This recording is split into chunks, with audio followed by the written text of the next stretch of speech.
आप किसी को कोई प्रश्न है कल के बारे में तो बता सकते हैं।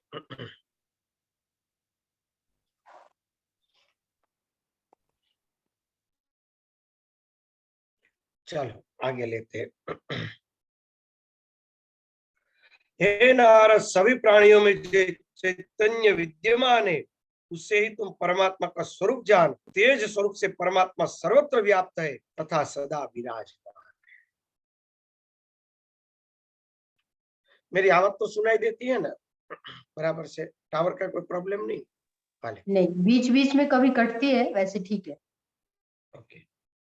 चैतन्यम सर्वभूतेषु यद्विद्वे परमात्मकं तेज सर्वत्रगं नित्यं नाना भावेषु सर्वदा। नारद, सभी प्राणियों में जो चैतन्य विद्यमान है उसे ही परमात्मा समझा।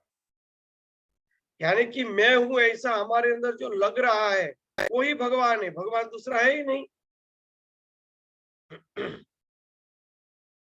तेज रूप से परमात्मा सर्वत्र विद्यमान है, सर्वत्र व्याप्त है, सदा विराजित। हे महाभाग, उन परम पुरुष तथा प्रकृति को सर्वव्यापी सर्वगामी समझिए।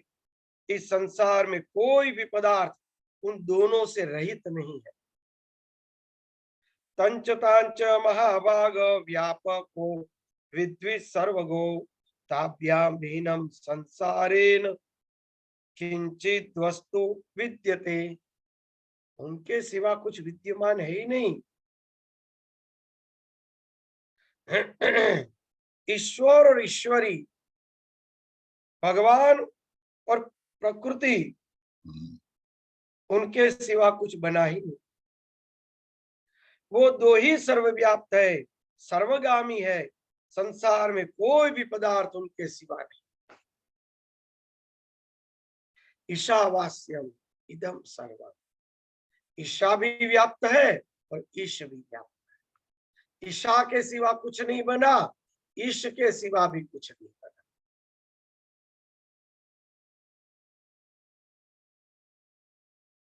सर्वदा अव्यय, एक रूप, चिदात्मा, निर्गुण और निर्मल, उन दोनों प्रकृति पुरुष को एक ही शरीर में सम्मिश्रित बना मानकर सदा इसका चिंतन करना चाहिए। बहुत ही बढ़िया है। तो विचिंत्यो सदा देहे मिश्री भूतो सदा व्ययो। दोनों मिश्रण है शरीर के अंदर, ये चिंतन करना चाहिए। एक रूपो चिदात्मानो निर्गुणो निर्मलागो अव्यय। अव्यय का अर्थ क्या होता है? सदा अव्यय, यानी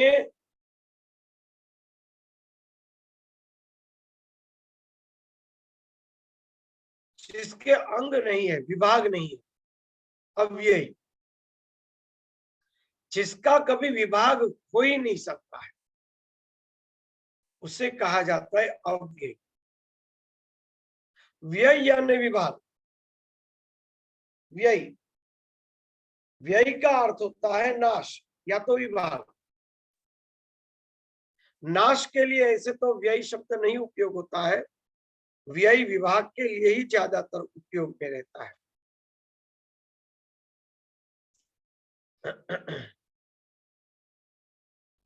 हाँ, तीसरा जो कुछ भी है वह भ्रम है। तीसरा जो कुछ भी है भ्रम है। तीसरा बना ही नहीं, इसलिए उसको शेष कहा गया है। शेष। तो ये जो है अव्यय, जिसके अंग नहीं है, जिसके विभाग नहीं है, जिसके विभाग हो ही नहीं सकते, उसको कहते हैं अव्यय। एक रूप। प्रकृति और पुरुष एक रूप है, दो है ही नहीं। जैसे बर्फ में ठंड और पानी, दो अलग कर ही नहीं सकते। पानी ठंडे, ठंडी पानी है, तभी तो बर्फ बर्फ के रूप में अभिव्यक्त हो रहा है। वो पानी और ठंडक की तरह ये प्रकृति और पुरुष एक बने, उसी लिए बर्फ की तरह स्थूल जगत अभिव्यक्त हुआ। असल में देखो तो पानी स्थूल रूप से है, बर्फ में पानी के सिवा कुछ नहीं। तो कोई ऐसे भी कह सकते हैं कि बर्फ में केवल ठंडक के सिवा कुछ नहीं, ठंडक ही घनीभूत हुई है। कोई कहेगा पानी ही घनीभूत हुआ है, दोनों सत्य है। ठंडक को निकाल दो, ठंडा जाएगा।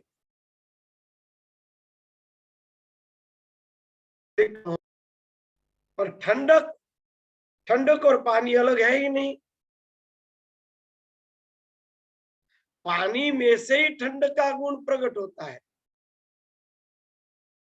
जैसे पानी में से ठंडक का गुण प्रकट होता है और पानी को ही वो स्थूल जमा कर बर्फ बना देती है, उसी तरह से ब्रह्म में से ही प्रकृति प्रकट हुई और ब्रह्म ने ही उसको सृष्टि के रूप में स्थूल बना दिया।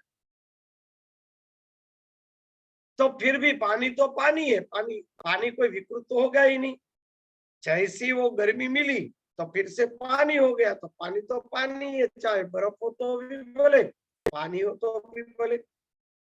कोई बर्फ का पानी हो जाए तो बाद में कोई अलग चीज नहीं बन जाती है कि ताकि आप उसका उपयोग न कर सको, पानी ही रहता है। उसी तरह से ये प्रकृति और पुरुष जो दोनों है एक रूप,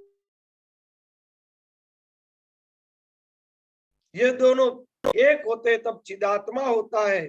वह आत्मा चिद भाव, वो अपने आप को जगत मानता है। निर्गुण और निर्मल इन दोनों को एक शरीर में मिश्रित मान,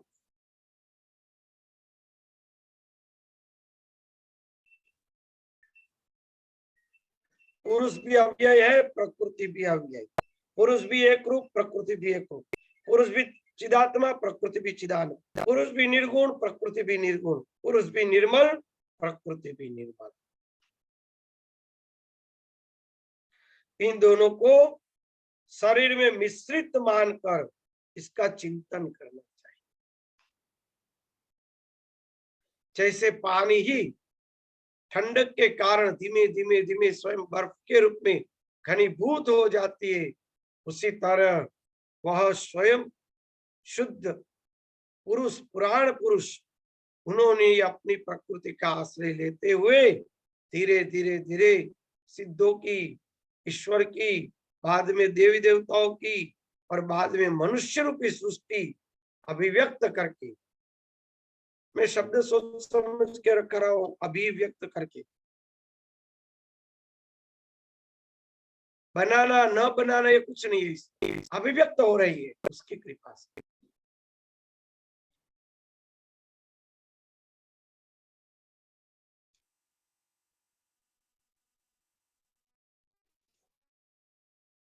अभिव्यक्त करता है वो। यह शक्ति परमात्मा सो यो असो सा परमात्मा। वाह, हे नारद जी, जो शक्ति है वही परमात्मा है। स्पष्ट, यह शक्ति परमात्मा सो, यह असो सा परमात्मा, और जो परमात्मा है वही परम शक्ति मानी जाती है। इन दोनों में विद्यमान सूक्ष्म अंतर को कोई भी आज तक नहीं जान सका। अंतरनैतयो कोपि सूक्ष्म वेद न च भारत। वेद भी इन दोनों के बीच का सूक्ष्म अंतर वेद सहित कोई नहीं जान सका, कोई जान नहीं सकता। आदित्य सर्वशास्त्राणि वेदांग वेदांशांश्च नारद न जानाति तयो सूक्ष्मं अंतरम विरतिम विना।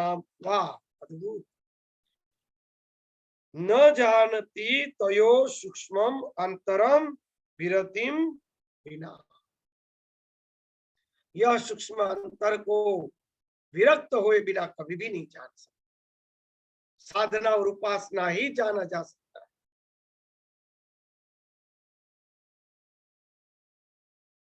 कोई भी व्यक्ति समस्त शास्त्रों और अंगों सहित वेदों का अध्ययन करके अधीत्य सर्वशास्त्राणि वेदांगाश्च नारद अध्ययन करके भी विरक्ति के बिना उन दोनों के सूक्ष्म अंतर को कोई नहीं जान सकता। इसलिए उपासना के द्वारा विरक्ति ही श्रेष्ठ है।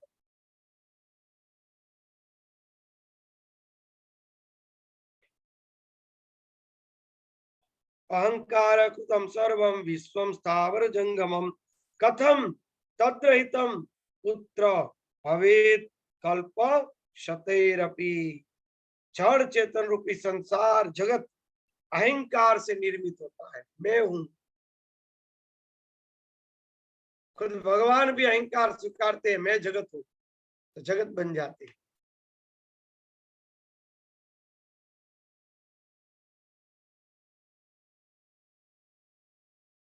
ऐसी स्थिति में सैकड़ों कल्पों में भी यह अहंकार से रहित कैसे हो सकते हैं? केवल उपासना से। हे पुत्र निर्गुणम सगुणम पुत्र कथम पश्यति चक्षुषा सगुणम च महाबुद्धे चेतसा संविचारय। हे पुत्र, सगुण मनुष्य निर्गुण को नेत्र से कैसे देख सकता है? अतः हे महाबाहो, तुम परमात्मा के सगुण रूप का मन से सम्यक रूप से ध्यान करो। क्योंकि सगुण व्यक्ति, हम तो सब गुण वाले हैं, तो हम उस निर्गुण को कैसे देख सकते हैं? इसलिए हे महाबुद्धि नारद, उस परमात्मा के सगुण रूप का मन से सम्यक रूप से ध्यान करते रहो। अपने आप को स्वयं निर्गुण में विलीन हो जाएंगे। कुछ नहीं करना पड़ेगा।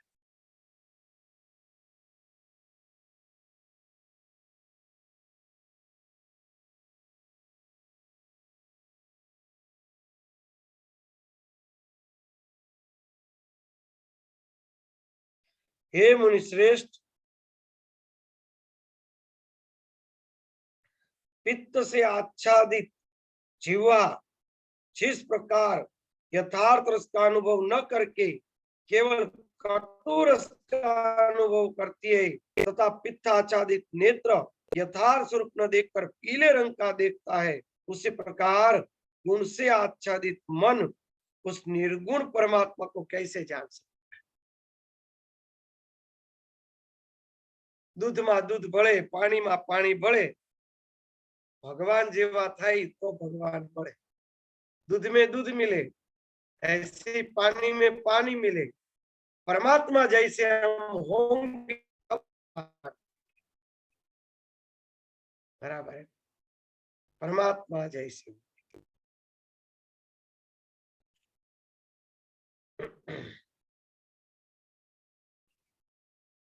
उसी प्रकार गुणों से आच्छादित मन उस निर्गुण परमात्मा को कैसे जान सकता है?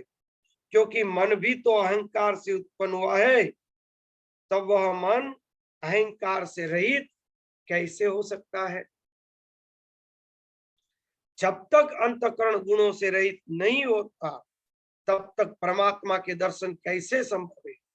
जब तक मनुष्य अहंकार विहीन नहीं हो जाता, तब तक वह अपने हृदय से उसका साक्षात्कार।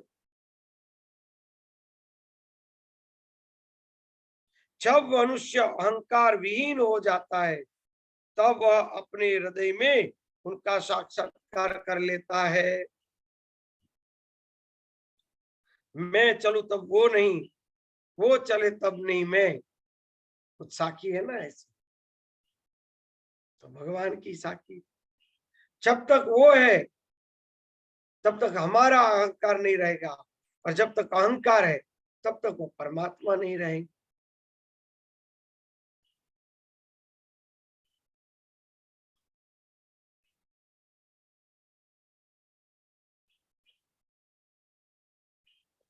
इसमें कोई प्रश्न है तो पूछ सकते हैं। कोटि कोटि चरण वंदन स्वामी जी। बोलिए। स्वामी जी, तो फिर क्या ये जो अहंकार है ये सिर्फ उपासना काल के लिए जाता है? अगर जाता भी है तो क्या स्थायी रूप से जाता है? बहुत बढ़िया, सुंदर प्रश्न है। उपासना के सिवा अहंकार जाना संभव नहीं।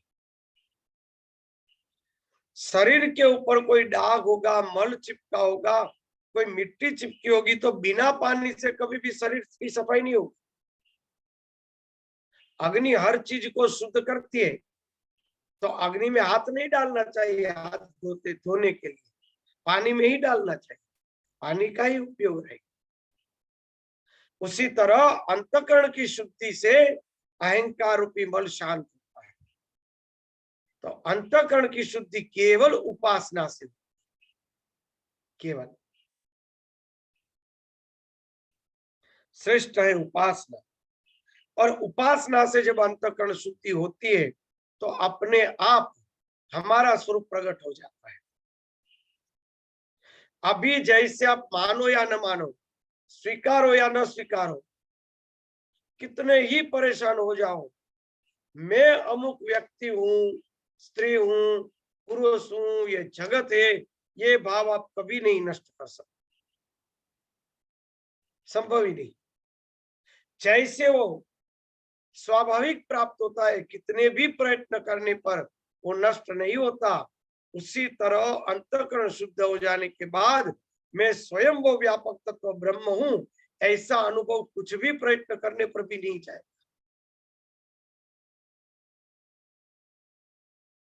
फिर वो अनुभव कहीं नहीं जाएगा। आपका फिर से प्रश्न कहिए।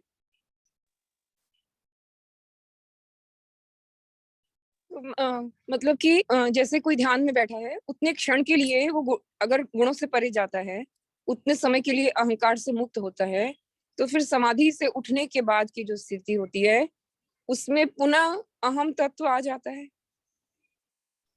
देखो, आप जो कहते क्षण भी अहंकार रहित हो गए तो सीधी समाधि ही लग गई।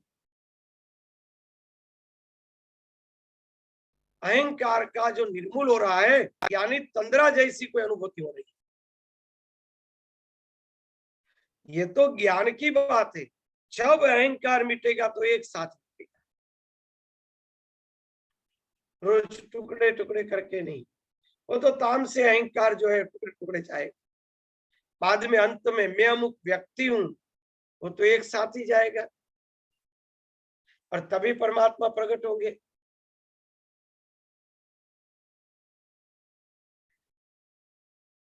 बराबर है मेरा जवाब? स्वामी जी, कब होएगा ये हमको?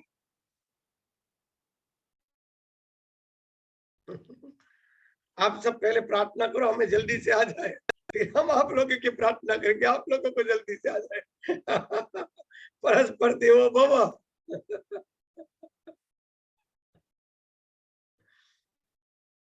ऐसा है।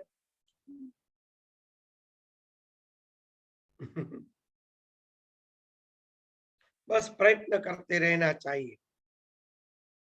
जैसे आप दिल्ली में रह रहे हैं, हम यहाँ नर्मदा पे हैं, वो बादशाह भाई कच्छ आए थे। अब कोई कहेगा कि स्वामी जी पानी कितने फुट पे निकलेगा, हम यहाँ कुआं खोदना चाहते हैं, आपके यहाँ तो 100-150 पे निकलेगा, हमारे यहाँ तो 5 फुट में पानी निकलता है, नदी का घाट है। तो बादशाह भाई कहेंगे कि हमारे तो 300-300 फुट लेने पड़ते हैं, क्योंकि कच्छ में तो पानी ही नहीं है। तो कितना तल में पानी है वो तो पता ही नहीं चलेगा, वो तो साधना करेंगे तो पता चलेगा तल में कितना पानी है। तल में तेल तो बराबर है, पर तल में पानी कितना है वो पता चल जाएगा। साधना करेंगे तब। तभी पता चलेगा ना। बस आगे ही बढ़ते जाओ। आगे ही बढ़ते जाओ। और हकीकत में तालावेली हो जाती है ना, तो न प्रश्न रहते हैं, न कोई रुकावट रहती है, कुछ नहीं रहता।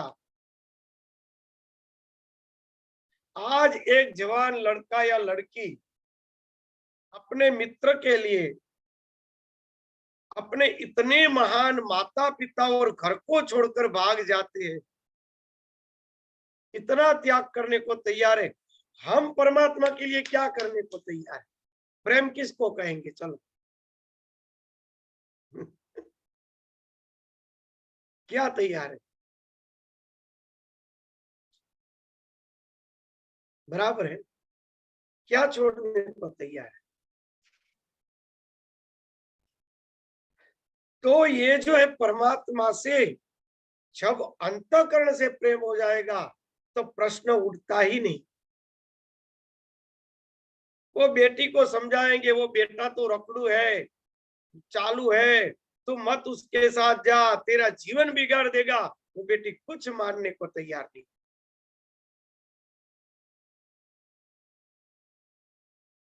भगवान की लौ लग जाए ना, फिर कोई प्रश्न ही नहीं उठेगा।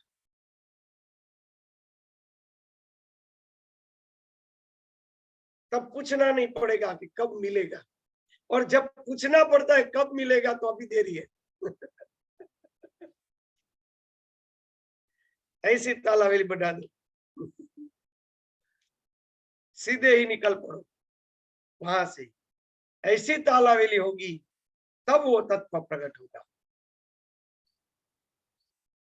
ऐसी तालावेली चाहिए ना। हर महापुरुषों में प्रकट हुई तो काम बन गया। केवल हिम्मत चाहिए, हिम्मत है मर्दा तो दौड़े खुदा, वही घिसट के ले जाएगा बाद में। हिम्मत रखो, कूद पड़ो। अगर नहीं कूद सकते, उसीलिए प्रश्न उठ रहा है कि कब होगा। मगर वो कब होगा जो प्रश्न है, वो तालावेली को बढ़ाओ। सबकी ममता ताग बटोरी, मम पद बांध प्रीत की। ऐसी तालावेली क्यों नहीं हो रही है?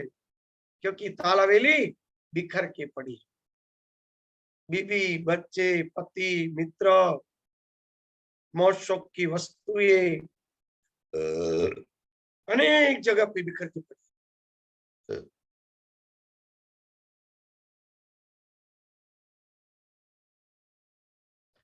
रामकृष्ण परम जी कहते थे कि अकेला होता है ना व्यक्ति, तब 16 आना भाव रहता है, मगर जैसे विवाह किया तो 50% कट। उसके बच्चे हुए तो केवल 4 आना रहेगा, और बाद में वो भाव भी चला जाएगा। क्यों? क्योंकि बिखर जाता है संसार में भाव। बस उन सबको संजोड़ना है, क्योंकि भगवान की कृपा हो गई है। बच्चे अपना कर रहे हैं, अपने पति वगैरह बड़े हो गए, वो भी अपना कर रहे हैं। आपके सिर पे इतनी जवाबदारी आप नहीं रही जितनी जवाबदारी आज से 20 वर्ष पहले थी, 10 वर्ष पहले थी, 25 वर्ष पहले थी। आज निवृत्त हुए तो उसका सदुपयोग कर लीजिए। निवृत्त हो गए, अब कौन सी चिंता। बच्चे को कदाच टाइम पे खाना न दिया तो भी क्या दिक्कत है, या वो अपने हाथ से कर ले, या वो विवाह हो गया हो तो उसकी पत्नी संभाले, भोजन कर लो। आसक्ति तोड़नी पड़ेगी। कर्तव्य करना है, कर्तव्य है उतना, आसक्ति नहीं, कर्तव्य करो।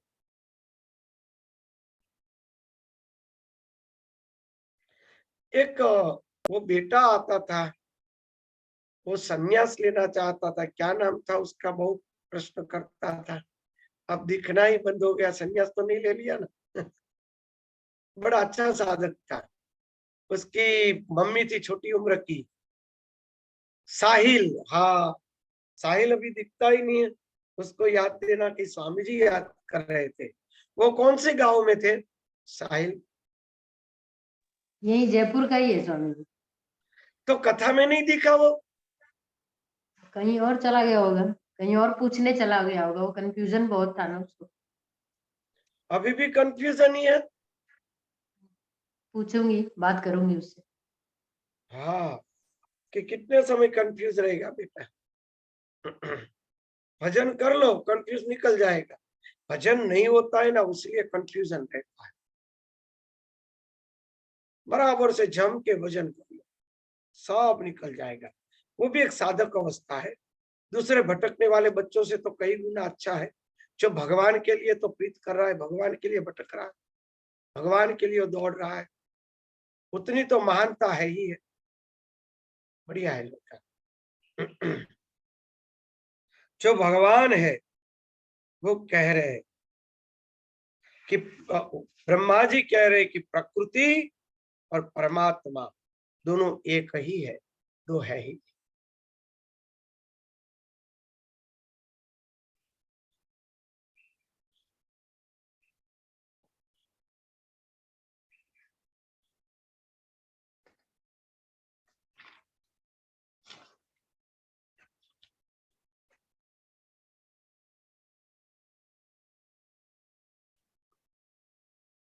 उसी प्रकार गुणों से आच्छादित मन उस निर्गुण परमात्मा को कैसे जान पाएगा, क्योंकि मन भी तो अहंकार से उत्पन्न हुआ है। तब वह मन अहंकार से रहित कैसे हो सकता है? जब तक अंतकरण गुणों से रहित नहीं होता, तब तक परमात्मा का दर्शन कैसे संभव है? चलो आरती दीदी, आपका जवाब आ गया। जब तक गुण सहित हमारा अंतकरण है, तब तक परमात्मा का दर्शन संभव ही नहीं। जब मनुष्य अहंकार विहीन हो जाता है, तब वह अपने हृदय में उसका साक्षात्कार कर लेता है। वाह! यावन गुण विच्छेदस्ता दर्शनम अकुतः तम पश्यति तदा चित्ते यदांकार वर्जिता। अद्भुत। नारद जी प्रश्न करे, स्वरूपम देव देवेश त्रयाणामेव विस्तरात् गुणानां यत् स्वरूपोऽस्ति यः कार स्त्रीरूपकः सात्विको राजसश्चैव तामसश्च तथा पर स्वरूपाणि वदस्व पुरुषोत्तम यज्ञात्वा विप्रमुच्येऽहं ज्ञानं तद्वत् मे प्रभो गुणानां लक्षणान्येव वितत्तानि विभागश। हे देव देवेश, नारद जी कह रहे कि तीनों गुणों का जो स्वरूप है उसका विस्तार पूर्वक विवेचन कीजिए, त्रिगुणात्मक अहंकार के रूप का भी वर्णन कीजिए। हे पुरुषोत्तम, सात्विक राजसिक तीसरी तामसिक अहंकार के स्वरूप भेद बताइए। इस प्रकार गुणों के विस्तृत लक्षण को विभाज पूर्वक मुझको समझाइए। हे प्रभु, मुझे ऐसा ज्ञान दीजिए जिसे जानकर मैं पूर्ण रूप से मुक्त हो जाऊं।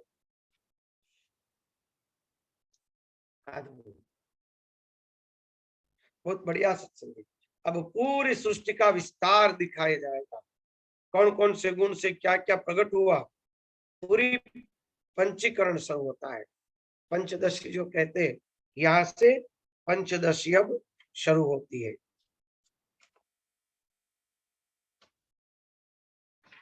पूरा पंचीकरण दिया गया है अभी।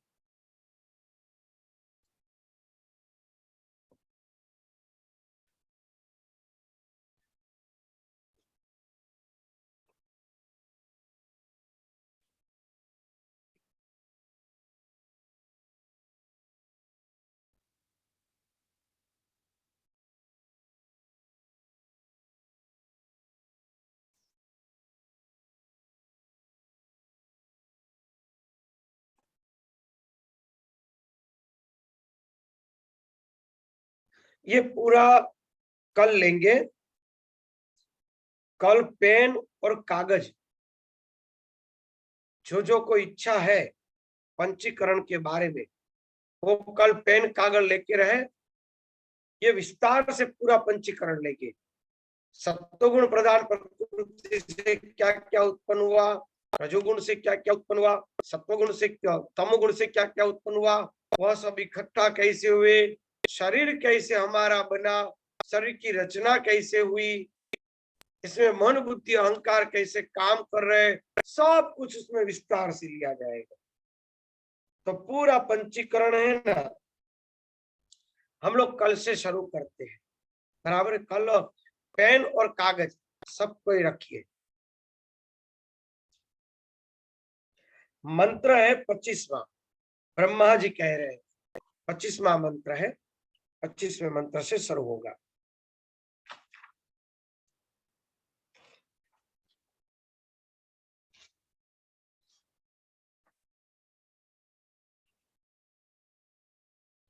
फिर वो गुण एक दूसरे में कैसे मिश्रित हुए वो भी आगे है, पूरी की पूरी सृष्टि का वर्णन है।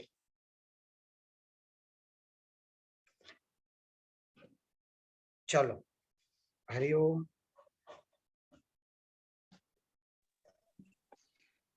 हरिओम। प्रणाम स्वामी जी, कोटि जी। कोटि चरण वंदन। हरे कृष्णा राम, कोटि कोटि चरण वंदन। हरे कृष्णा।